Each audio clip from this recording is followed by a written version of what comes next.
भाई अगर कोई फिल्म इतनी छोटी हो, इतना कम बजट हो और उसके पीछे कोई बड़ा हॉलीवुड स्टूडियो भी ना खड़ा हो, फिर भी पूरी दुनिया की हॉरर फैंस उसके बारे में बात कर रहे हो, इंस्टाग्राम रील पर उसके सीन वायरल हो रहे हो, लोग सिर्फ एक लड़की की डरावनी हंसी देखकर फिल्म देखने पहुंच जाए, तो समझ जाओ कि वहाँ कुछ तो अलग पकड़ा है। और ऑब्सेशन बिल्कुल वैसी ही फिल्म है। सच बताऊं, मैंने जब पहली बार इसके क्लिप्स देखे ना, मुझे लगा ये भी उन्हीं हॉरर फिल्म में से एक होगी जो सोशल मीडिया हाइप की वजह से चल जाती है। लेकिन थोड़ा मैं गहराई में गया, लोगों की रिएक्शन देखे, फिल्म के बारे में पढ़ा और फिर समझ आया कि लोग सिर्फ उस क्रीपी स्माइल की बात नहीं कर रहे, लोग इस फिल्म के कॉन्सेप्ट की भी बात कर रहे हैं। और सबसे इंटरेस्टिंग बात, ये कोई $100 मिलियन वाली हॉरर स्पेक्टेकुलर नहीं है, बल्कि ये उन फिल्मों में से है जो साबित करते हैं कि हॉरर जॉनर में पैसा नहीं, एक अच्छा आइडिया जीतता है। और यही वजह है कि इतने छोटे बजट में बनी ये फिल्म प्रॉफिट के हिसाब से हाल के समय की सबसे सफल हॉरर फिल्म में गिनी जाने लगी। क्योंकि जब बजट छोटा हो और ऑडियंस का रिस्पॉन्स इतना बड़ा हो जाए तो नंबर से ज्यादा इम्पैक्ट मायने रखता है।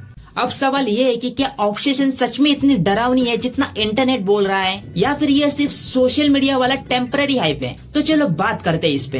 तो सबसे पहले मैं आपको ना स्टोरी की बेसिक सेटअप के बारे में बताता हूँ। स्पॉइलर दिए बिना अगर समझाऊं तो फिल्म में एक ऐसे लड़की की कहानी है जो अपने क्रश से प्यार करता है, लेकिन कभी अपनी दिल की बात कह नहीं पाता। अब नॉर्मली रोमांटिक फिल्म में यही से कॉन्फिडेंस वाला आर्क शुरू होता है, लेकिन भाई ये हॉरर फिल्म है और यहाँ से चीजें सीधी होने के बजाय उल्टी दिशा में भागना शुरू कर देती है। एक छोटी सी विश, एक छोटा सा डिसीजन और फिर वही क्लासिक लेसन जिसे हम बचपन से सुनते आए हैं। जो आप मांग रहे हो, पहले ही सोच लो कि सच में उसे आप पाना चाहते भी हो या नहीं। लेकिन ऑब्सेशन मूवी की सबसे बड़ी ताकत सिर्फ उसकी कहानी नहीं है, क्योंकि ऑनेस्टली अगर आप कॉन्सेप्ट सुनोगे तो लगेगा कि ऐसा आइडिया पहले कहीं ना कहीं तो देखा हुआ है। फिल्म की असली ताकत है उसका एग्जीक्यूशन, उसकी परफॉर्मेंस। और यही आकर एक यूट्यूबर जिसने ये फिल्म डायरेक्ट की है, क्यूरी बार्गर, इम्प्रेस करते हैं। क्योंकि बहुत सारी हॉरर फिल्म ऑडियंस को डराने के लिए लाउड म्यूजिक, जंप स्केयर पर डिपेंड करती है, लेकिन ऑब्सेशन कई बार सिर्फ ऑकवर्ड साइलेंस से डर पैदा करती है। एक कैरेक्टर बस खड़ा है, कुछ बोल नहीं रहा, लेकिन तुम अनकंफर्टेबल फील करने लगते हो। एक स्माइल है जो टेक्निकली नॉर्मल होनी चाहिए, लेकिन जितनी देर स्क्रीन पर रहती है उतनी देर तुम्हारा दिमाग बोलता है, भाई कोई तो कैमरा कट करो।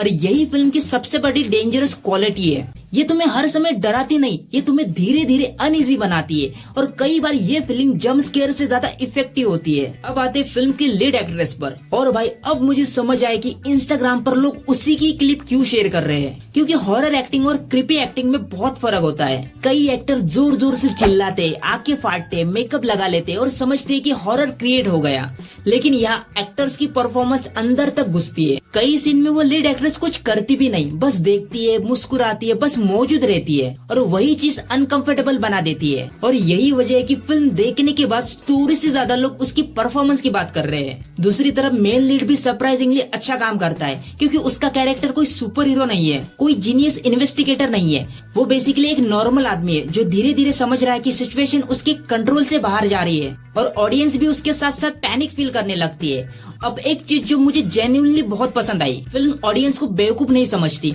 आजकल कई हॉरर फिल्म सेकेंड हाफ में ना इन्वेस्टिगेशन मोड में चली जाती है, फिर कैरेक्टर क्लू ढूंढते, गूगल करते, लाइब्रेरी जाते, पुरानी किताबें पढ़ते हैं, और ऑडियंस 20 मिनट पहले ही आंसर समझ चुकी होती है। लेकिन obsession movie unnecessary detective game में ज्यादा टाइम वेस्ट नहीं करती। फिल्म को पता है उसका फोकस क्या है, रिलेशनशिप, ऑब्सेशन, कंट्रोल, डिजायर और आउटकम। यानी सरफेस पर ये हॉरर फिल्म है, लेकिन अंदर से ये रिलेशनशिप नाइटमेयर है। और शायद इसी वजह से फिल्म कनेक्ट करती है, क्योंकि सुपर नेचुरल एलिमेंट फिक्शनल है, लेकिन पजेसिवनेस, इनसिक्योरिटी, अटैचमेंट और ऑब्सेशन जैसी फीलिंग रियल है।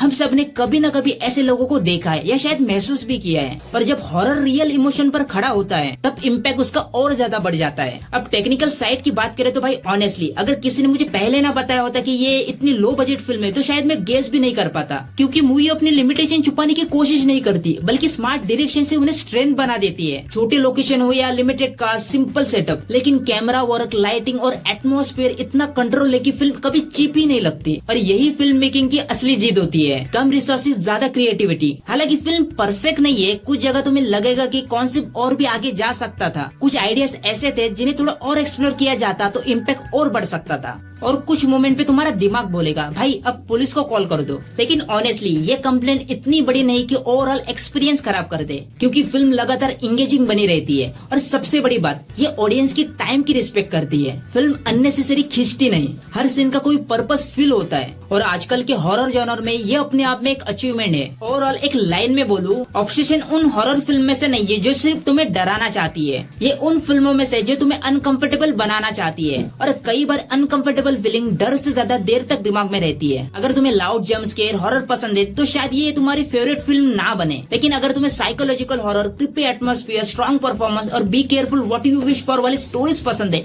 तो भाई ये फिल्म डेफिनेटली देखने लायक है। और हाँ, इंस्टाग्राम पर वायरल हुई क्रीपी हंसी वो सिर्फ मार्केटिंग मटेरियल नहीं है, उसके पीछे जेन्युइनली एक परफॉर्मेंस है। और शायद यही वजह की इतनी छोटी फिल्म आज इतने बड़े लेवल पर डिस्कशन क्रिएट कर पाई। मेरी तरफ से ऑब्सेशन मूवी को मिलेंगे 4 out of 5 star. 1 star concept के लिए, 1 स्टार एग्जीक्यूशन के लिए, 1 स्टार लीड परफॉर्मेंस के लिए और 1 स्टार इस बात के लिए कि ये साबित करती है कि हॉरर हमेशा बड़ा बजट नहीं, बड़ा आइडिया जीतता है। तो ये था मेरा इस मूवी के ऊपर ओपिनियन। आपका क्या है कमेंट सेक्शन में जरूर बताना। अगर आपको मेरा रिव्यू पसंद आया तो वीडियो को लाइक और चैनल को सब्सक्राइब जरूर करना। मिलते हैं नेक्स्ट वीडियो में, तब तक के लिए take care and good bye.